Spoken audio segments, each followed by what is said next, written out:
Hello everyone, welcome to our world of terrifying stories. Today, I've brought you 3 true, mysterious incidents that will make every sound, every shadow, and every dark corner feel haunting. So stay tuned and don't go anywhere, because tonight, these stories might just stay with you, even in your sleep.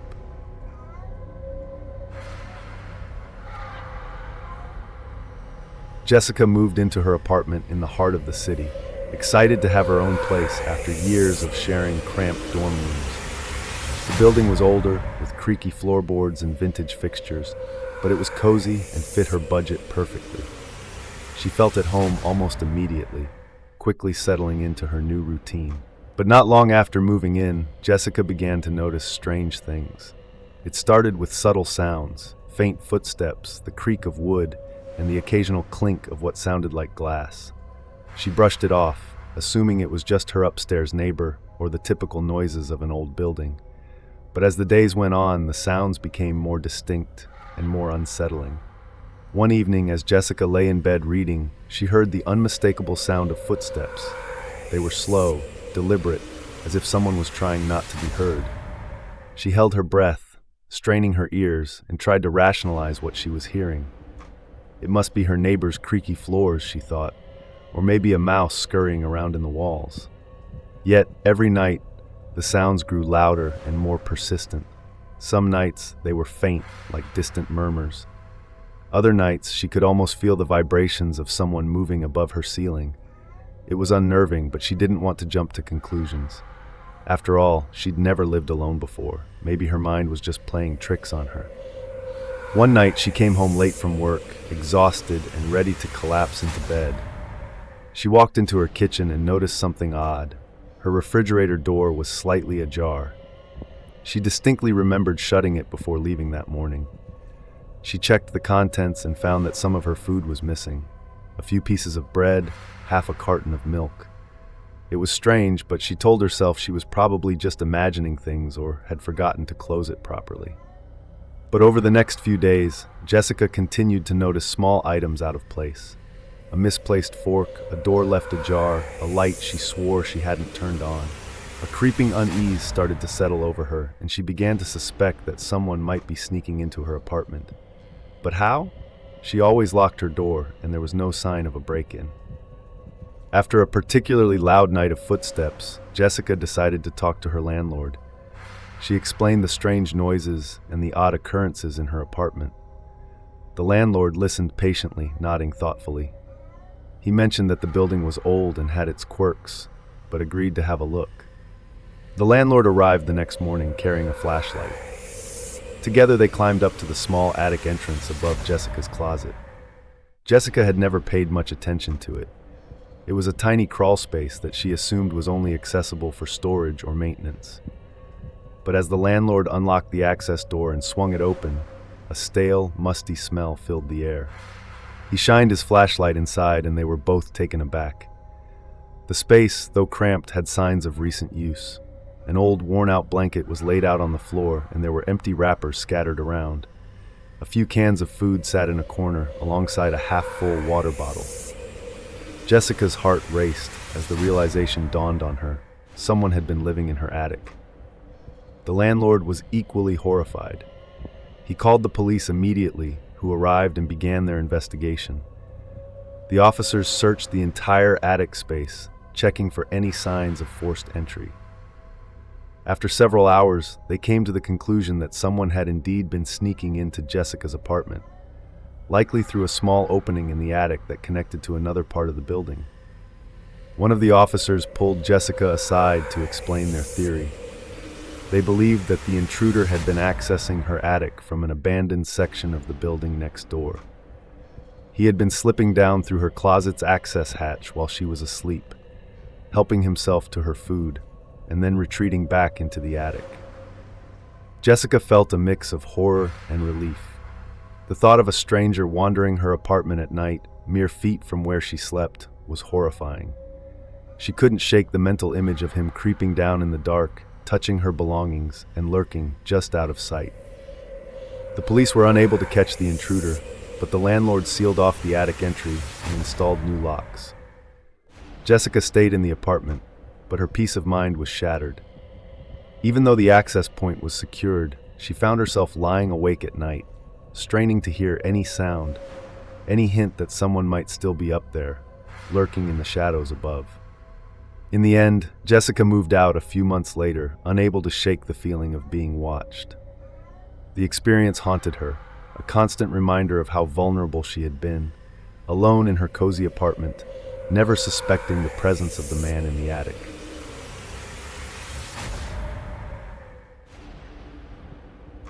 Katie had been looking forward to a quiet weekend alone. With her roommates all heading home for the weekend, she had their shared off-campus house to herself.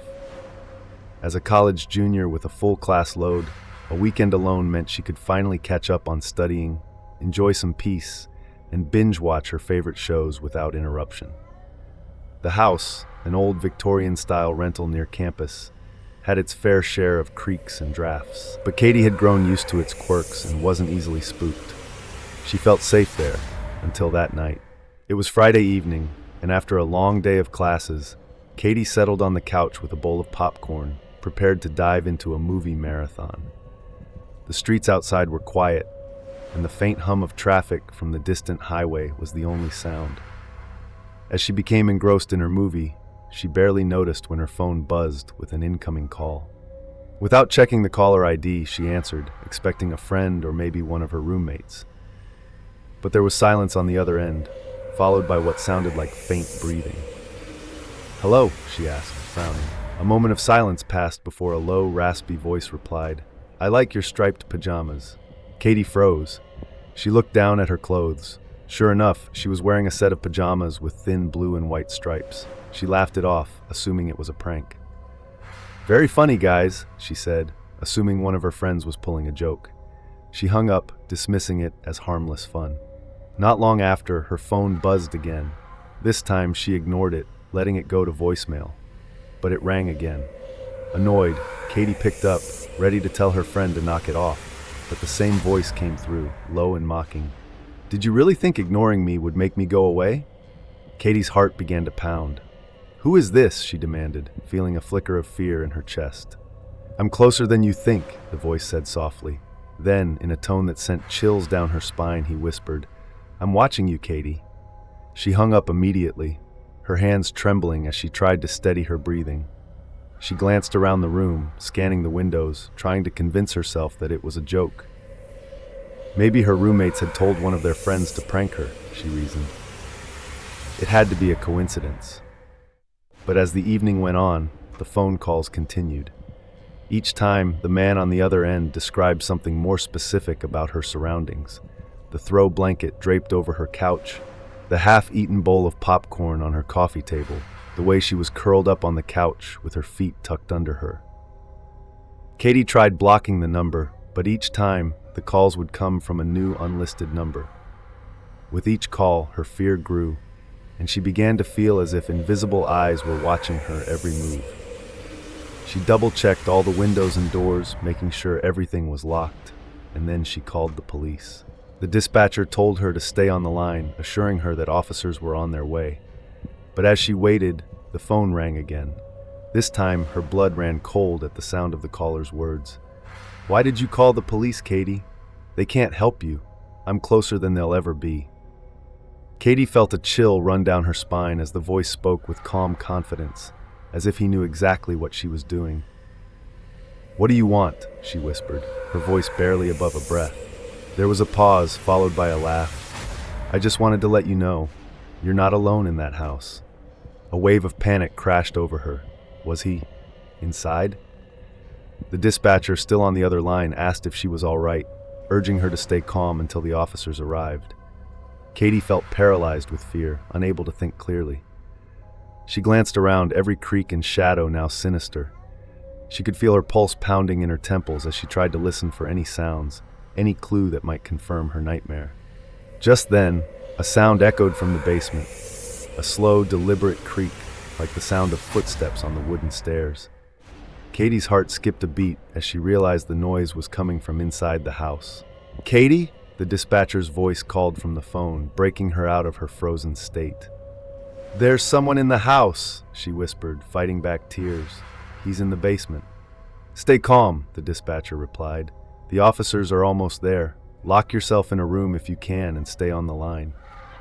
Katie dashed to her bedroom and locked the door, her breath coming in quick, shallow gasps. She crouched behind her bed, gripping her phone with white-knuckled hands, listening as the creaking footsteps grew louder. She could hear the slow, heavy steps moving up the basement stairs, one deliberate step at a time. Moments later, red and blue lights flashed through her window, and she heard the sound of car doors slamming outside.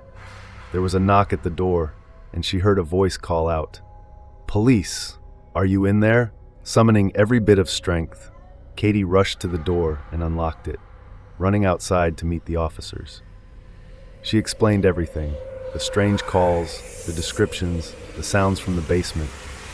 The officers assured her they would investigate and led her to the safety of a squad car while they entered the house. From the car, Katie watched as the officers disappeared into the house. She waited, the minutes dragging by, her heart pounding. Finally, one of the officers emerged, looking grim. He approached the car, his face a mask of concern. "We found evidence of someone having been in the basement," he told her.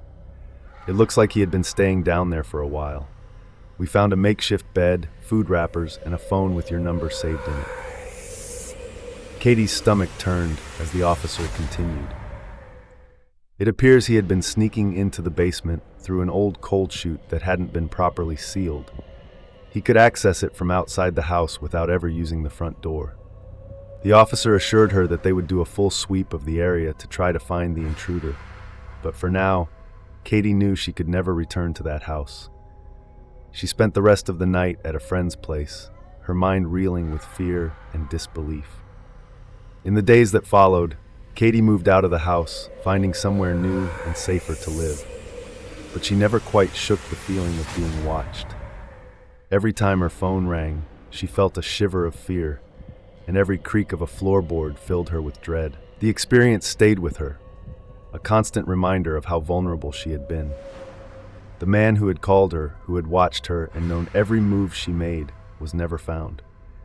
But to this day, Katie still wonders if he's out there somewhere, waiting to make that eerie phone call to someone else.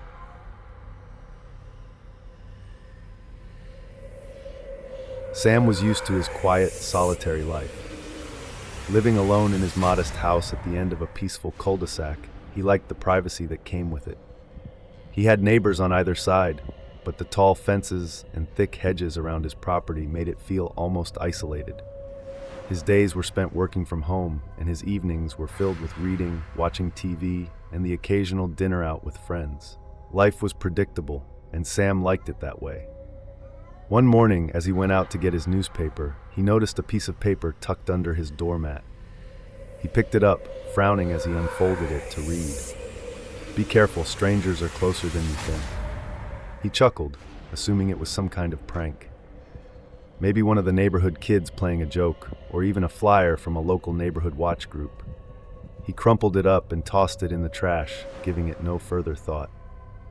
But 2 days later, another note appeared. This one was stuck directly to his front door with a piece of tape. The handwriting was different from the first, messier, almost frantic looking. It read, "Watch your back. You're not as safe as you think." Sam's amusement faded. It was unsettling, and he wondered if someone was trying to scare him intentionally. He checked his windows and doors, making sure they were locked, and tried to forget about it.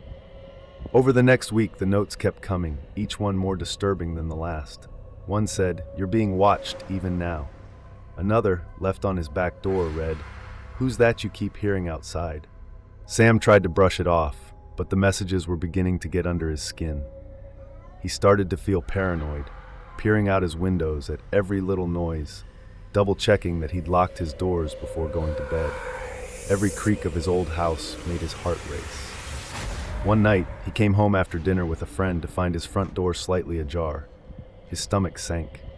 He knew he'd locked it before leaving, he was certain. He walked up slowly, his hand hovering over his phone, ready to call the police if he found anything out of place. He nudged the door open, stepping inside, his eyes scanning the room. Nothing seemed disturbed. The furniture was as he'd left it, and everything appeared normal. But as he approached the kitchen, his heart sank. There on the countertop was another note, this one written in large, messy letters. I could have been waiting for you. Sam felt a shiver run down his spine. He checked every room, opening closets, looking under beds, even searching his attic for any sign of someone hiding. But the house was empty. He double-checked all the locks and windows, installed new deadbolts on his doors, and spent the rest of the night on edge, barely able to sleep. The next day, he decided to talk to his neighbor, an elderly man named Mr. Gable, who had lived in the neighborhood for over 40 years. Mr. Gable was a quiet, friendly man who rarely left his home, spending most of his time watching TV or tending to his garden. Sam thought that if anyone had seen anything unusual, it would be Mr. Gable. When Sam explained the strange notes, Mr. Gable's face grew pale. He hesitated for a moment before responding, his voice low and worried. I didn't want to say anything, Sam, but I've seen someone lurking around your house a few times over the last few weeks. I thought maybe it was just a friend of yours or someone passing by, but he trailed off, looking deeply unsettled. Did you get a good look at them? Sam asked, feeling a mixture of fear and anger bubbling inside him. Mr. Gable shook his head. No, it was always dark, and they kept to the shadows, but it was someone tall with a hood. I saw them near your back door last night, watching your house. I thought I saw them writing something. Sam felt a cold sweat trickle down his back. Someone had been lurking around his home, leaving him these terrifying messages, watching his every move. He felt exposed, vulnerable in his own home. After thanking Mr. Gable, he decided to take further precautions, installing motion sensor lights outside, a few security cameras, and a reinforced lock on his doors. For a few days, everything was quiet. Sam began to relax, thinking that maybe the added security had scared off whoever was behind the notes. But one night, around 2 a.m., his phone buzzed with an alert from his security camera app. Someone was at his back door. He opened the app, and his blood ran cold as he watched the live feed. There, standing just beyond the porch light, was a man in a dark hoodie. He was tall, his face obscured by the shadows, and he stood perfectly still, staring directly into the camera. Sam felt frozen as the man lifted his hand, revealing a small piece of paper. He held it up, making sure it was visible to the camera before slipping it under the door. Sam called the police, heart pounding as he waited. The man stood there, unmoving, until the faint sound of sirens in the distance sent him darting off into the night. When the police arrived, Sam explained everything, showing them the footage and the note, which read, I warned you, I'm closer than ever. The police searched the area, but found no sign of the intruder. Sam couldn't shake the feeling that he had seen this person before, though he couldn't place where. The officers advised him to stay alert and let them know if anything else happened, promising to keep a patrol car in the neighborhood for the next few nights. The following day, as he was on his way to his car, a memory came rushing back to him, an encounter from years ago, back in his hometown. He'd been young, in his early 20s, and had a brief interaction with a man at a local coffee shop. The man had been intense, overly friendly, insisting they exchange numbers and keep in touch. Sam had found it uncomfortable and had eventually stopped responding to the man's texts. He hadn't thought about him in years, but something about the figure in the security footage, the height, the posture, reminded him of that man. It seemed impossible, but the more Sam thought about it, the more it made sense. He had a feeling that the man from his past had resurfaced, now stalking him in his own neighborhood. Over the next few nights, the police presence seemed to deter any further attempts, but Sam didn't feel safe. He kept his lights on at night, his security system armed, and he avoided going out after dark. Finally, one evening, his patience paid off. At around midnight, his motion sensor went off, and he saw the familiar figure creeping around his side yard. Sam quickly called the police, quietly arming himself with a heavy flashlight. He waited, heart pounding, listening to the faint sounds outside his window. Just as the intruder began to try the back door, the sound of police sirens blared down the street. The man tried to flee, but this time, he wasn't fast enough. The officers apprehended him in Sam's backyard. When they brought him into the light, Sam's suspicion was confirmed. It was the man from the coffee shop, the one who tried to befriend him years ago. The police later informed Sam that the man had been stalking him for weeks, possibly even longer. He'd apparently become obsessed after their brief meeting and had tracked Sam down, following him to his new home in another city. He'd been watching, waiting for an opportunity to make himself known. Sam couldn't shake the horror of it all. Knowing that someone he had barely remembered, someone he'd thought was harmless, had harbored such an obsession and invaded his life so completely, left him shaken to his core. In the end, Sam moved away, hoping to leave the trauma of that experience behind him. But he never forgot the eerie warnings, the unsettling feeling of being watched, and the cold realization that sometimes those who seem like distant memories are closer than we think. Megan's parents were out of town for the weekend, leaving her alone in their quiet suburban house for the first time. She was excited to have the place to herself, a rare opportunity to feel independent. She was 17 and responsible, and her parents trusted her enough to manage for a couple of days. Megan spent the day watching movies, texting friends, and enjoying the rare freedom. She didn't expect anything out of the ordinary. Her neighborhood was safe, and she'd lived there her entire life. Everyone knew each other, and they looked out for one another. As evening fell, Megan locked the doors, turned on the porch light, and settled down in the living room with a bowl of popcorn and a horror movie marathon queued up. She dimmed the lights, letting herself get lost in the eerie flickers of the screen. Outside, the world was dark and silent, the occasional rustle of leaves in the breeze the only sound. Halfway through her second movie, she noticed something out of the corner of her eye, a movement near the window. She brushed it off as her imagination, a trick of the shadows. But the longer she stared, the more certain she became that something or someone was there. Slowly, she turned her head, heart racing. She froze, her breath catching in her throat. A face was pressed against the glass, watching her. It was a man, his face shrouded in shadow, but she could make out his pale skin, a glint in his eyes, and a small, unsettling smile. He didn't move, just stared at her intently, unblinking. Megan's body went rigid with fear. She quickly grabbed her phone, dialing her mom with shaking hands. "Megan?" Her mom's concerned voice crackled through the line. "Mom," Megan whispered, too scared to speak loudly. "There's someone outside. He's looking through the window at me." Her mother's voice shifted from concerned to alarmed. "Honey, go to your room and lock the door. Stay there. Your father and I are on our way home." Megan stood, keeping her eyes fixed on the figure outside as she backed away toward the stairs.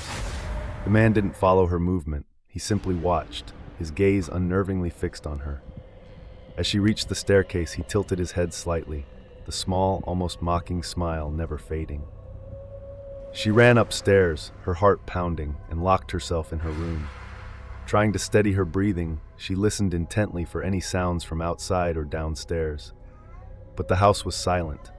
She texted her parents, her hands shaking as she typed, giving them updates on her location and what she'd seen. They replied, assuring her they were on their way and that she should stay hidden until they arrived. Minutes felt like hours. Every little creak and groan of the house made her jump, and she checked her phone repeatedly, counting down the time until her parents would get there. She felt trapped, every minute that passed increasing her anxiety. Finally, she heard a car pull into the driveway. She peeked through her window, relieved to see her parents' car. She raced downstairs as they entered the house, her dad calling out her name. When she reached them, her father hugged her, his face pale with worry. "Are you okay?" "I think so," she replied, her voice still trembling. "He was just staring. He didn't do anything else." Her father scanned the living room, but the face in the window was gone. Together, they went outside with flashlights, searching for any sign of the stranger. As they moved around the side of the house, Megan's dad spotted something that made him stop in his tracks. Muddy footprints leading up to the window and then tracing around the house. The footsteps were deep, erratic, as if the person had been pacing, waiting, or watching from different angles. Her parents exchanged a worried glance, and her mom placed a comforting hand on her shoulder. "Come inside," she said. "We're calling the police." The officers arrived quickly, asking Megan for a description of the man. She tried to recall any distinctive details, but in the dim light, all she'd seen was his face, pale and expressionless, yet somehow menacing. The officers took notes and promised to patrol the area more frequently. They advised her parents to keep their doors and windows locked and encouraged Megan to call 911 if she noticed anything unusual again. The night passed without further incidents, but Megan couldn't shake the feeling of being watched. Every time she glanced at a window, she half expected to see the same haunting face staring back at her. The following week, Megan returned to her usual routine. Her parents, however, were visibly on edge, keeping a closer eye on her and frequently asking if she'd seen anything unusual. They even installed motion-detecting lights around the house and put up new locks on the doors and windows. Megan tried to assure them she was fine, but the encounter had left a lingering fear that she couldn't easily shake. A few weeks later, as she was walking home from school, Megan noticed one of her neighbors, an older man named Mr. Dobbins, standing on his front porch. He was always friendly, often waving as she passed by, but today he seemed different. His smile was strained, his eyes darting around nervously as he called out to her. "Megan," he said in a low voice, glancing over his shoulder. "Can I have a word?" She hesitated but nodded, walking up to his porch. He looked around again before leaning in and whispering, "I've seen him too, the man outside your window. He's been around here before." Megan felt a chill run down her spine. "What do you mean?" Mr. Dobbins looked down, his face troubled. "I noticed someone lurking around your house a few times, always when you were alone. I didn't think much of it at first, figured it was just a passerby. But then I saw him late at night, standing by your window. And a few times, I thought I saw him trying your door." Her stomach twisted. "Why didn't you say anything?" I thought he was a friend of yours, maybe," he replied, looking ashamed. "But the more I saw him, the more I realized he was obsessed, watching you. I was planning to talk to your parents, but I wasn't sure." Megan thanked him, her mind racing. She went home immediately, locking the door behind her, feeling the weight of Mr. Dobbins's words sink in. She told her parents everything, and her father called the police again, insisting they take a closer look around the neighborhood. A few nights later, Megan's father was up late, keeping an eye on the security cameras he had set up around the property. Just after midnight, he noticed movement near the side of the house. He squinted at the screen, watching as a figure approached the window where Megan had first seen the face. The man looked around, glancing up and down the street before leaning closer to the window, his face illuminated by the faint glow of the security light. Megan's dad immediately called the police, keeping his eyes glued to the screen, heart pounding. Within minutes, the sound of sirens filled the air, and the man tried to flee. But this time, the officers were prepared, intercepting him before he could escape. When they brought him into the light, Megan and her family recognized him immediately. It was another neighbor, a man who lived just a few houses down. He had always seemed friendly, blending in with the neighborhood, waving politely whenever he saw Megan's family. But as the police investigated further, they discovered evidence of his obsession. Notebooks filled with notes about Megan's routines, photographs taken from a distance, and even sketches of her. He had been watching her for months, waiting for any moment she was alone. The police assured Megan's family that the man would face serious charges and would not be allowed anywhere near their neighborhood again. Despite this, the experience left a lasting impact on Megan and her family. She never looked out her windows at night without a shiver of fear, and every time she walked past the now empty house of her former neighbor, she felt a chill run down her spine. Even as time passed, she never forgot the face in the window, the haunting reminder that sometimes the people we think we know can harbor the darkest secrets.